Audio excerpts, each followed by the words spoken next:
Vous connaissez déjà l'histoire de Tchernobyl, l'un des plus grands désastres nucléaires de l'humanité. Mais ce que vous ne savez pas, c'est que certains détails essentiels ont été effacés, volontairement, des rapports, des archives, des mémoires. Nous avons mis la main sur 5 vérités étouffées, 5 révélations qui auraient pu changer le cours de l'histoire et peut-être sauver des milliers de vies. Ce que vous avez vu dans les documentaires ou appris à l'école n'est qu'une version édulcorée, fragmentée, presque inoffensive.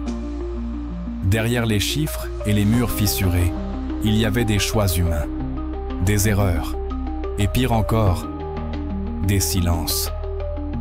Ce n'était pas seulement une explosion, c'était une décision. Un ensemble de décisions, prises dans l'ombre, souvent contre l'avis des techniciens présents sur place. Il y avait des voix qui criaient avant que tout ne s'effondre. Mais ces voix, on les a fait taire. En visitant la zone d'exclusion, en marchant dans les ruines figées de Pripyat, j'ai senti quelque chose que les images ne capturent jamais. Le poids du non-dit. L'électricité suspendue dans l'air, les objets laissés comme s'ils attendaient encore leur propriétaire. Avant de vous révéler ce que nous avons découvert, il faut revenir à ce moment précis. Ce matin glacé d'avril 1986, où le ciel n'avait pas changé de couleur, mais où l'air, lui, avait déjà cessé d'être respirable. Avez-vous déjà entendu parler de ce jour précis où une ville entière s'est réveillée, condamnée, sans le savoir, pas sous des bombes, pas sous un tremblement de terre, mais sous quelque chose d'invisible, insidieux, inodore? C'était un matin calme, trop calme. Le genre de silence qui précède les cris. Le genre de ciel pâle qui ne prévient pas de l'enfer. Ce matin du 26 avril 1986. La nuit, le réacteur numéro 4 a explosé. Mais personne, au lever du jour, n'en a parlé. Pripyat était encore endormi. Des enfants se préparaient pour Allah, pour l'école. Des parents prenaient main leur thé, regardant par la fenêtre. Rien dans ce décor ne trahissait la tragédie qui avait déjà commencé à se répandre dans l'air. Ce n'était pas un accident visible, c'était un poison, lent, silencieux, un tueur sans visage. Quand j'ai mis les pieds là-bas, des années plus tard, il y avait encore des traces de vie suspendues. Une poupée au sol, couverte de poussière. Une tasse fendue sur une table encore dressée. Les murs s'effritent, mais les souvenirs, eux, tiennent debout. Ce qui m'a frappé, ce n'est pas ce que j'ai vu, c'est ce que j'ai ressenti, le vide, le poids, le murmure d'un monde qu'on a préféré oublier. Connaissiez-vous vraiment cette histoire? Ou avez-vous, comme tant d'autres, entendu seulement ce qu'on a voulu vous dire? Dites-le dans les commentaires. Car avant de plonger dans les vérités cachées, il faut comprendre ce que fut vraiment Tchernobyl. Ce que son nom murmure encore aujourd'hui, même dans le silence.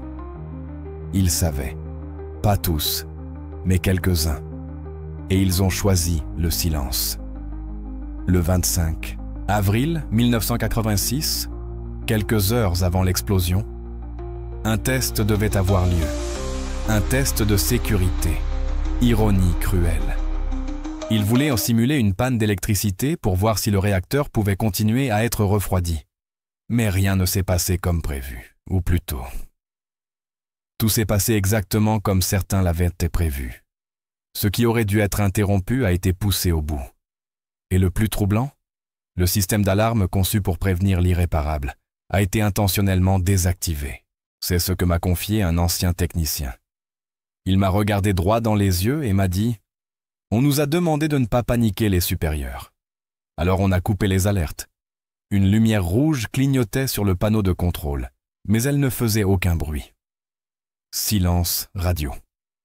Et pendant ce silence, la température montait. Les barres de combustible devenaient instables, et personne n'a rien dit. Quand je suis entré dans cette salle de contrôle abandonnée, des décennies plus tard, il faisait froid. Mais ce n'était pas une froideur normale. C'était une absence de responsabilité, une absence de vérité. Les cadrans sont figés, les boutons couverts de poussière. Mais on sent encore les décisions humaines imprégnées dans chaque coin. Des choix qui ont coûté des vies.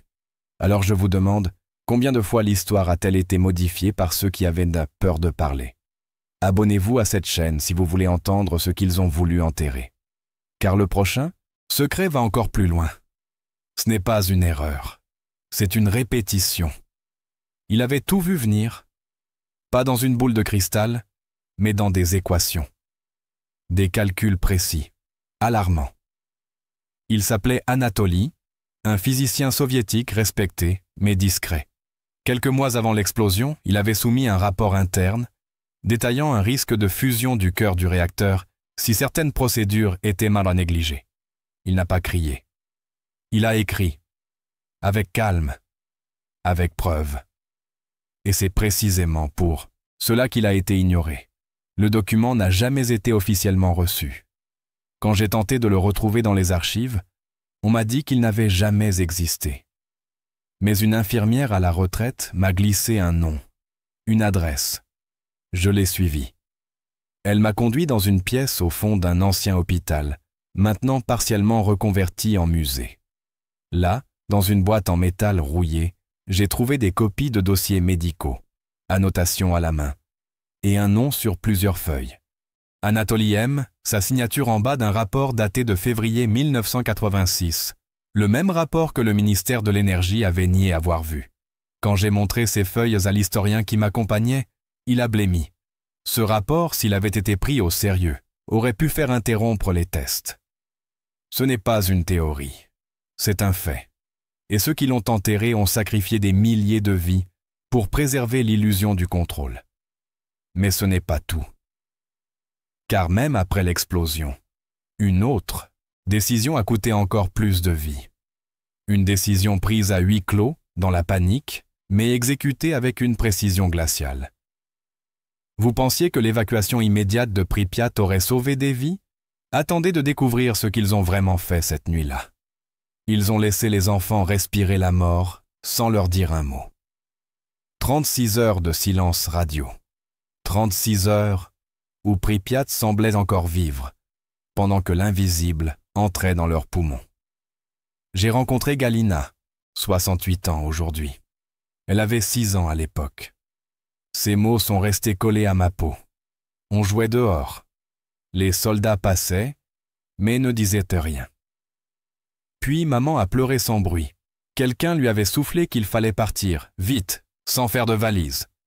Ils savaient, mais ils ont préféré attendre. Je suis entré dans l'ancienne école seul. Pas pour filmer, pas pour choquer, juste pour comprendre. Il y avait encore des dessins au mur, des pupitres retournés, des poupées synthèses sans bras, une balle orange au centre de la pièce. On aurait dit qu'elle attendait que la récréation reprenne. Mais elle n'a jamais repris. Ce silence-là est plus fort que n'importe quel cri. Pourquoi attendre 36 heures? Pourquoi garder les enfants à l'école comme si de rien n'était? Était-ce pour éviter la panique ou pour protéger une image politique? Et si l'horreur ne venait pas de la radiation, mais de l'indifférence? Ce jour-là, chaque minute a tué. Pas avec du feu, mais avec l'air. C'est en regardant les jouets abandonnés que j'ai compris. Ils ont été sacrifiés pour le décor. Et pourtant, ce n'était pas la dernière fois qu'on a caché la vérité. Car ce que j'ai vu dans les archives militaires va au-delà de tout ce que l'on croyait possible. Quand on parle de Tchernobyl, on pense à béton, métal fondu, graphite, cendres. On oublie les arbres. Pourtant, c'est par eux que j'ai compris que quelque chose ne collait pas. On l'appelle la forêt rouge. En moins de 24 heures, elle a changé de couleur. Des pins verts devenus rouge sang, comme brûlés de l'intérieur. J'y suis allé. J'ai vu cette ligne parfaite, presque surnaturelle, entre le vert survivant et le rouge mort. Comme une frontière dessinée par une main que personne n'a jamais vue. Les soldats me disaient de ne pas m'attarder. C'est dangereux, monsieur. Mais ce n'était pas ça qui les faisait trembler. C'était autre chose. Un ancien biologiste que j'ai croisé à Kiev m'a dit, à voix basse, qu'il avait tenté de récolter des échantillons à l'époque. Son nom ne figurait dans aucun rapport. Il avait été effacé. Je ne devais pas d'y aller.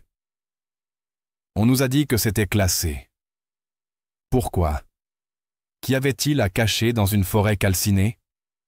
Ce que l'on sait, c'est que les radiations peuvent tuer. Ce qu'on ne dit pas, c'est qu'elles peuvent aussi muter, tordre, transformer. Et dans cette zone, les instruments s'affolendent. Même aujourd'hui, les compteurs Geiger perdent leur rythme là-bas. Un scientifique l'a résumé ainsi. Ce n'est pas une forêt morte, c'est un langage qu'on n'a pas encore appris à lire. Certains disent qu'on n'a que c'est juste une zone radioactive. Mais pourquoi interdire toute étude approfondie? Pourquoi empêcher les chercheurs d'approcher, même des décennies plus tard? J'ai vu une branche fendue, rouge vif au centre, comme si elle saignait encore. J'ai posé ma main sur un tronc, et j'ai eu l'impression que le sol me retenait. Pas avec force, mais avec mémoire. Comme si chaque feuille se souvenait de ce que nous avons fait. Et ce n'est pas une image. J'ai récupéré un carnet de terrain, abandonné dans un abri technique. Les pages noircies par les bêtises d'anomalies biologiques, d'organismes non identifiés. Une phrase était soulignée, ce n'est pas uniquement de la radiation. C'est autre chose. Quelque chose qu'on ne comprend pas. Pourquoi ces notes n'ont-elles jamais été publiées? Qui décide de ce qui doit être oublié? Mais le plus effrayant, ce n'est pas ce qu'ils ont vu. C'est ce qu'ils ont entendu. Des témoignages évoquent des sons étranges, comme des battements sous terre, des vibrations dans l'air. Était-ce le métal qui craquait, ou quelque chose de vivant? Les arbres, peut-être, qui refusaient de mourir en silence. Et ce n'était que le début, parce que ce que j'ai découvert sous l'un des vieux bâtiments de maintenance dépasse tout. Même les scientifiques du régime ne voulaient pas en parler. Et si ce secret-là était la clé de tout ce que Tantaram dissimulard depuis 1986? Ce qu'on vous a toujours dit, c'est qu'un seul réacteur avait explosé, le numéro 4. Et que le pire avait été évité. Mais ce qu'on ne dit pas, c'est que le réacteur 3, juste à côté, était en surchauffe. Qu'il présentait déjà des fissures dans sa structure. Que les ingénieurs, paniqués, avaient même relevé des anomalies 24 heures avant le drame. Et que leurs notes ont été classées non pertinentes dans les archives soviétiques. Ce que j'ai trouvé, sur place, c'était plus qu'un tas de béton. C'était une menace inachevée. Une bombe qui n'a pas explosé, par miracle ou par calcul. En pénétrant dans cette section interdite, j'ai vu les marques d'un combat silencieux. Les vannes forcées, les murs noircis, sans que l'on sache pourquoi. Et surtout, une étrange plaque métallique posée sur le sol, sans annotation. Un ancien employé m'a confié que ce secteur avait été évacué 2 jours avant l'explosion officielle. Aucun rapport ne mentionne cette évacuation. Pourquoi? Un document interne du ministère de l'Énergie, jamais publié, évoquait un scénario d'explosion en chaîne. L'URSS savait que si le réacteur 3 explosait, les vents empoisonnés auraient atteint la Pologne, l'Allemagne de l'Est et peut-être même la France. Un effondrement total du nord de l'Europe. Et ils ont joué à la roulette. Un refroidissement d'urgence a été lancé à l'aube du 28 avril, 5 heures avant que les médias occidentaux ne découvrent l'existence même de l'accident. Une manœuvre de dernière chance. Une tentative désespérée que personne n'a jamais revendiquée, comme si survivre devait rester un secret. Je me suis accroupi devant ce que les ingénieurs appelaient la veine ouverte. C'était là, au cœur du béton fissuré, que j'ai compris. La vérité a été enterrée sous nos pieds, littéralement. Et elle continue de fuir lentement, dans la terre, dans l'air. Ce que nous avons évité cette nuit-là ne nous a pas sauvés. Ça nous a simplement donné plus de temps. Avez-vous déjà imaginé que cela aurait changé si l'Europe avait été divisée par une ligne radioactive? Si Paris avait été évacué comme Pripyat? Si Berlin avait vu son ciel virer au gris cendre? Ce que j'ai vu dans ces ruines n'était pas un vestige. C'était une mise en garde, une cicatrice qui suinte encore. Alors dites-moi, vous pensiez vraiment que tout avait été révélé? Cliquez sur like si ce que vous avez entendu ici vous a secoué. Partagez ce que les autres doivent savoir. Et surtout, abonnez-vous, parce que dans le prochain dossier, on va encore plus loin que Tchernobyl. Ce n'est pas seulement la radiation qui a tué. Ce n'est pas la chaleur, ni les particules invisibles qui ont rongé la peau, les os, les organes. C'est le silence. Ce silence calculé. Le silence des ordres non transmis. Des alarmes débranchées. Des rapports classés. Le silence de ceux qui savaient et ont regardé ailleurs. Ce jour-là, à Pripyat, des enfants jouaient pendant que le ciel s'assombrissait sans nuages. Des familles prenaient le petit déjeuner pendant que la mort entrait par les fenêtres. Et personne ne disait rien. J'ai marché sur ces routes désertes. J'ai entendu le crissement des feuilles mortes sur des manèges rouillés. J'ai lu les noms sur les cahiers d'école abandonnés. Et à chaque pas, une seule phrase revenait. Ils savaient. Le gouvernement savait. Les ingénieurs savaient. Les scientifiques savaient. Et pourtant, ils ont préféré contenir l'information plutôt que le danger. C'est cette ombre que vous ne verrez jamais sur une carte. Cette contamination qui dépasse le sol irradié. Elle s'infiltre dans la mémoire, dans les décisions, dans les institutions qui ont choisi de sacrifier plutôt que d'alerter. Le silence est une arme lente, une arme souriante, une arme qui vous tient par la main jusqu'à ce que le cœur lâche. Vous pensiez connaître l'histoire de Tchernobyl. Vous ne connaissiez que le prologue. Parce que ce qu'on vous raconte, c'est ce qu'on a choisi de laisser survivre. Le reste a été effacé, nié, enterré. Mais vous l'avez entendu ici. Vous l'avez vu.